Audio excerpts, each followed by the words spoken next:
Here we are, just 1 month left before you'll see those census forms in your mailbox. Community leaders are working on ways to reach hard-to-count neighborhoods. News Channel 6's Ashley Osborne reports. The purpose of the Augusta Complete Count Committee is to make sure everyone in Augusta is counted in the 2020 census.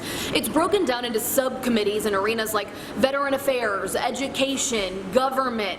That way those leaders can go to the arenas where they're known, where they know people, and stress the importance of being counted. Every household needs to be counted. Committee co-chair Clint Bryant points out during the past census counts, Augusta had about 70% participation. The goal now, 90%. Mayor Hardy Davis says the difference maker will be engaging people in areas where there's been a low response rate in the past. Those hard to count areas, they take on a number of forms.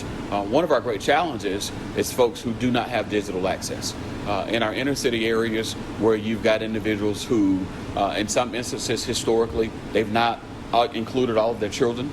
We want to make sure that our enumerators are going into those communities where you have addresses that may be inconsistent. So more than 30 people are working on ways to reach those groups ahead of time as part of the Augusta Complete Count Committee, which is broken down into at least 11 subcommittees, some of which met on Wednesday. Making sure the word is getting out in their particular areas. All the commissioners are members of a government subcommittee to make sure the word gets out in their districts. The sheriff and marshal are part of a law enforcement subcommittee, and there are ones for faith organizations and education. Our local public education is really dependent on what the census can do. Superintendent Bradshaw is very much committed. He's on our committee. Coach Bryant says a huge focus is making sure people feel comfortable with the census process. This is what these people will look like. These are the kind of questions they are going to ask.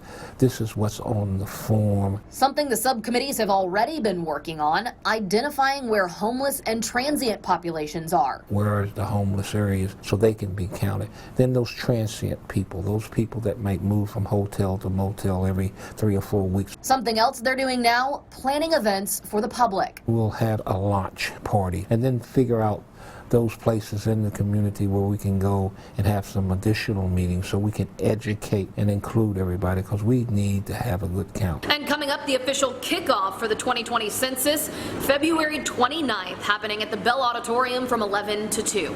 In Augusta, Ashley Osborne, WJBF News Channel 6.